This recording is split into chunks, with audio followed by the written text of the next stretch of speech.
What's going on, everybody? Fishing the Odds here, and today we are going to be talking about how to catch bass and how to rig a Senko.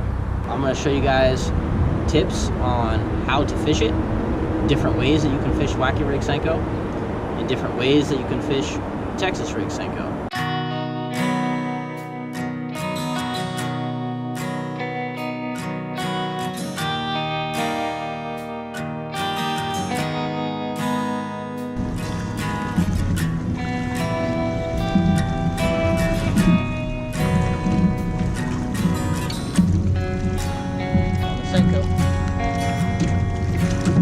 Wacky rig Senko. When I rig up a Senko, one of the first things I do is figure out the type of water that I'm going to be fishing. A river, a lake, heavy current, no current, you know, what have you.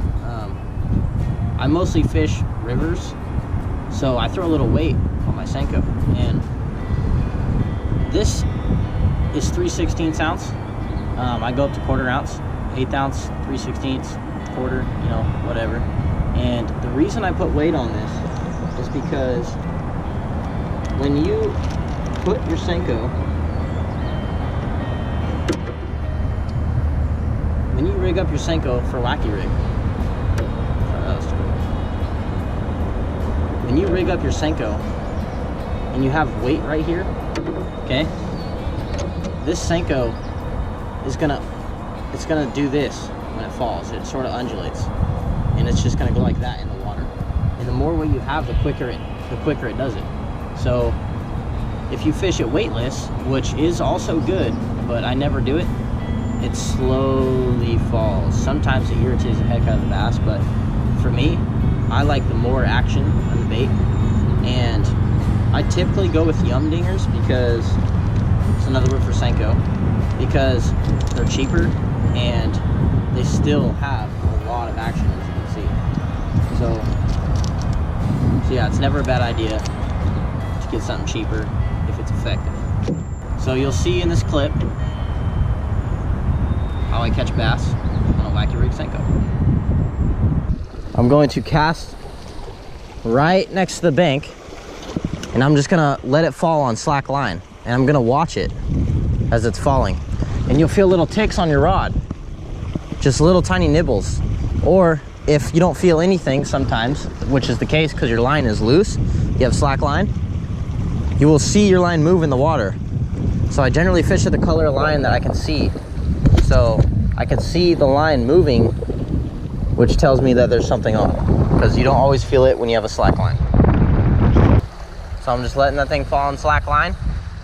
As it hits the ground, reel in the slack, and then you want to lift up and then just let it fall back down on slack line. And bass love green pumpkin.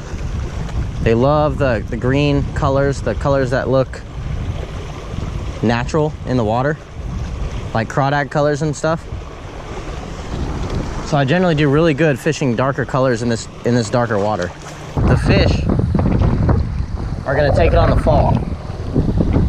They most likely will never pick it up when it's on the ground.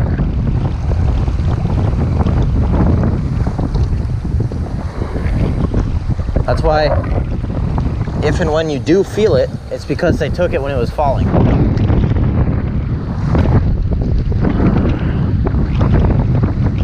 It's got a bite. Fish on. So, as you guys just saw on that, this bass took it on the fall. It's just a little guy, but that's all right. Doesn't have to be all that big.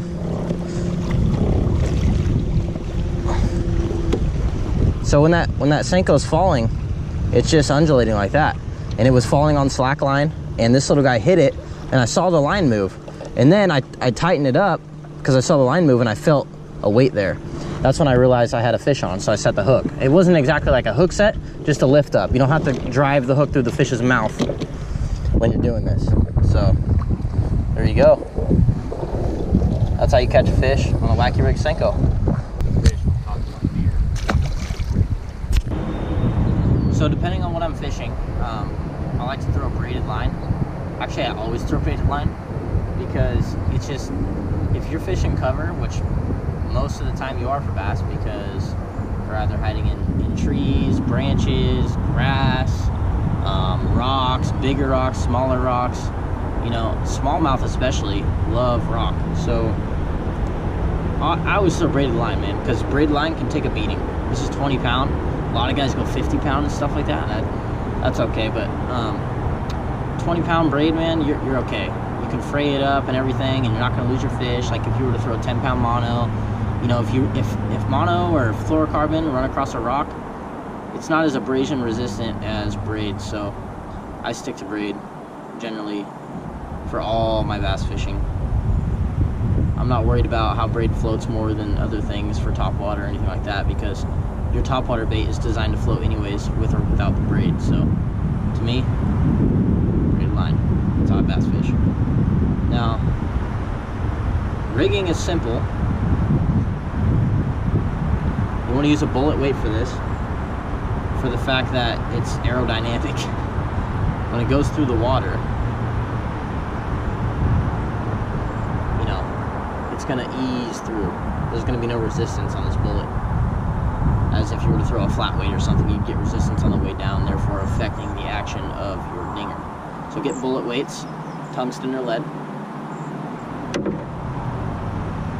Like I said earlier, 1/8 ounce, 3/16, 1/4 ounce. Even go heavier if you're fishing some crazy water, man. So a lot of guys tie the Palomar knot, which is really good for drop shot. If I'm not drop shotting, I'm gonna tie the uni knot. I'm not gonna show you guys how to tie that right now, but it's really quick and it's really easy. I literally just tied that, and I fish sturgeon on this knot. This knot never comes. I've never lost a sturgeon tying this knot. So you can't go wrong with that. If you guys want to see a video on how to tie the uni knot or anything else, just post comments below, man. So the size hook you want, 2/0 or 3/0. That's literally all you need. I wouldn't go smaller than that because you never know when you're going to catch a honk. So a lot of people throw offset hooks for their Texas rig Senkos. To me, I don't really care, and I don't want to or need to re-rig all the time. But that is an offset hook. You can see this part of the hook is in line with this part. Now, I use the same hooks I use right here. These octopus hooks. And the reason for that is because they're good for drop shot, they're good for wacky rig, and you can still rig them weedless, just like you can a Texas rig, or just like you can an offset hook. So what you want to do is take the worm, go through the center of the head of the worm, go about that far in, just enough, just where that hook bends. That's as far as you want to go in right there. Then you come out and you run it all the way down. You roll the worm over, and where this worm has a straight back, you're gonna bend the worm right there and drive it in.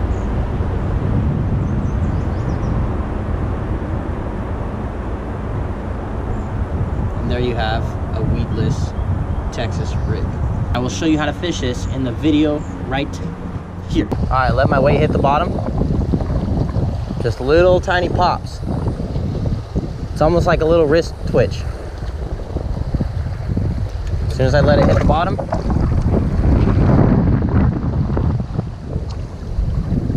slow retrieve. You can drag it right along the bottom. That's another way you can fish this. Sometimes it's effective too. You can do sweeping motions. You can drag it like this and then reel in the slack. And then you can drag it again and reel in the slack. And a lot of times when your bait stops moving, the fish will hit it. All right, just gonna hop this along the bank. Still keep an eye on your slack line.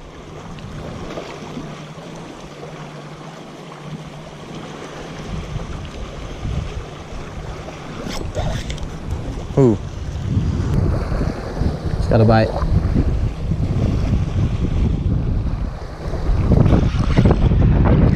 It's a good one. All right, guys. So this one was on the Texas rig. Basically, this one was sitting on the bottom. I was darting it along the bottom. I was hopping it. Just lift up your rod tip about 5 inches and just let that thing hop. And because of that weight, it's a bullet. It hops and it dives quick. Hops and it dives quick. You know what I mean? And it just creates this action like something's hopping along the bottom. And that's how I caught that fish. And when I stopped on the pause, I felt a little attack on the line, like he just hit it. So, you know, Texas rig Senkos and wacky rig Senkos, man, they really do catch fish. So let's give this guy the release. Bye, little buddy.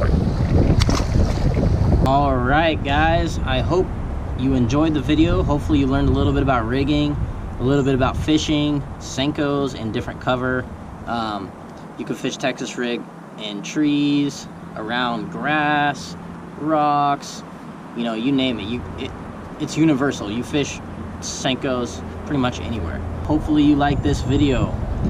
Hit that subscribe button, please. Thank you for watching. Until next time, tight.